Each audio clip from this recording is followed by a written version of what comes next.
In this video, I want to demonstrate 3 tips for effective spreadsheet models. And those tips will include: do not do calculations outside the spreadsheet, never enter a parameter twice, and use absolute references thoughtfully. So let me now talk through a break-even problem and demonstrate each of these principles.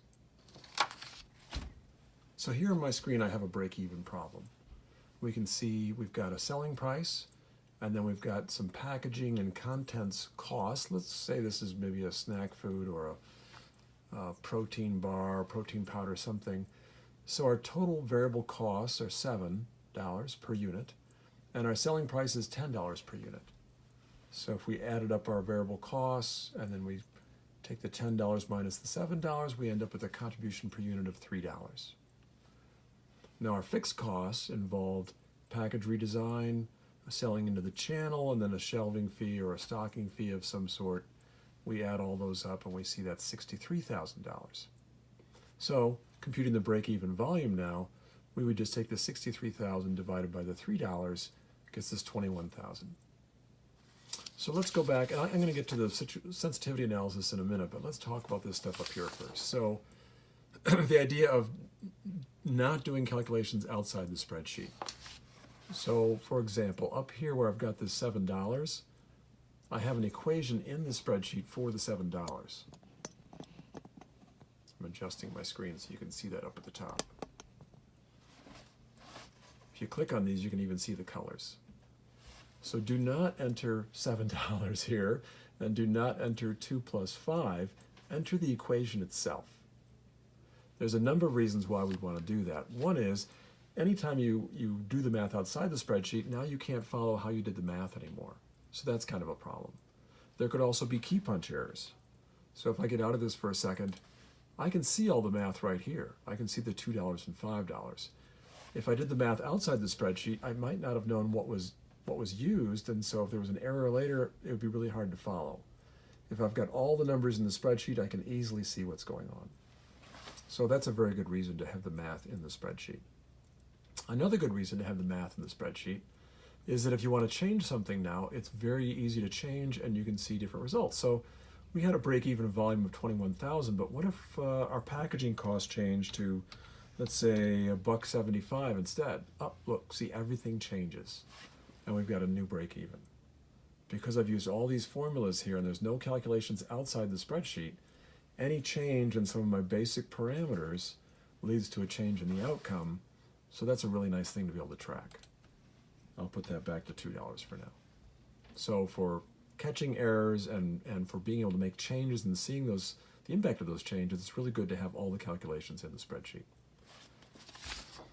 Similarly, never enter a parameter twice. And when I say parameter, that's kind of a scary word, but I'm talking about like the price here. So selling price is a parameter that I was given, and the packaging and the contents I was given, but I calculated the variable and I calculated the contribution per unit.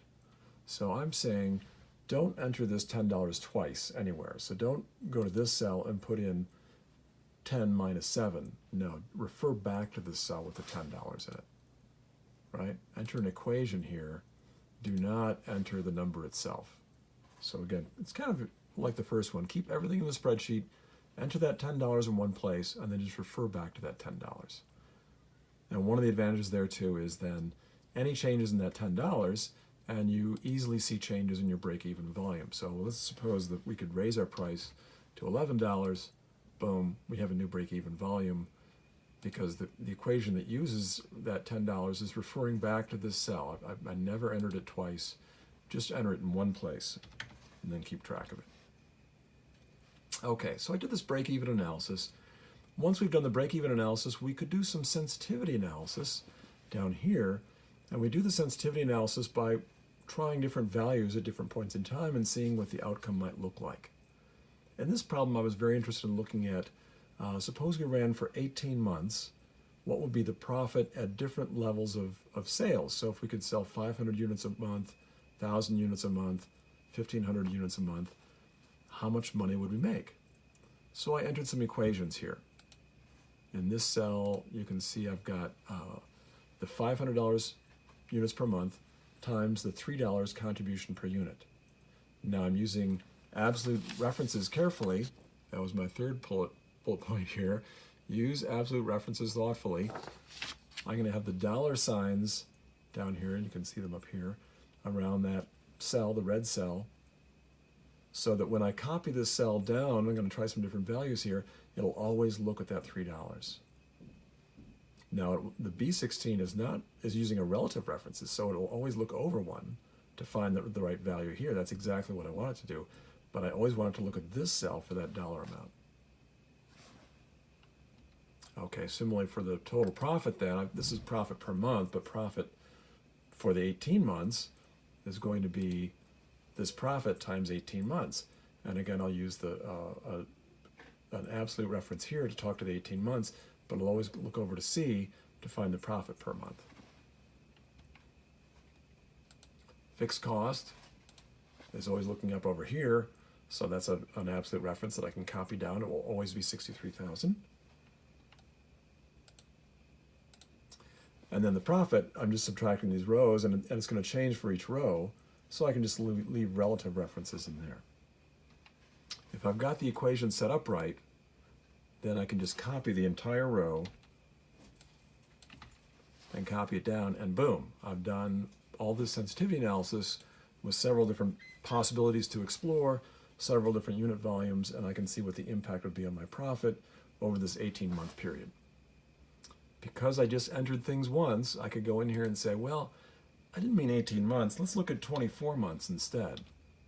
Everything changes. It's really nice if you've just got it entered in one place, 18. Okay, what if instead of the 1,500, someone said, oh, I think we could do 1,700. Okay, let's plug in 1,700 as a reasonable number there. Analysis changes. So if you've used equations carefully, you can change parameters anywhere you want and get different results. If you use absolute references carefully, you can copy things down and you don't have to repeat equations. You can just use your prior work, copy it down, get a really thoughtful analysis so you can see how much profit varies depending on output or sales without having to change too much in your spreadsheet. So in summary, my tips for effective spreadsheet models: don't do calculations outside the spreadsheet. Keep everything in the spreadsheet. Never enter a parameter twice. Once you put in price, then always refer back to the cell that's got price in it. Once you enter a certain cost, always refer back to the cell that's got that cost in it. And then use absolute references thoughtfully. You don't have to use them all the time, but if you use them in the right cells at the right time, it allows you to do things like copying this analysis down, this sensitivity analysis. I've only looked at 3 rows. I could do 17 rows very easily just by changing some of these numbers. Because I've entered the equations carefully, the analysis can replicate and extend very easily, so I can have a very powerful analysis.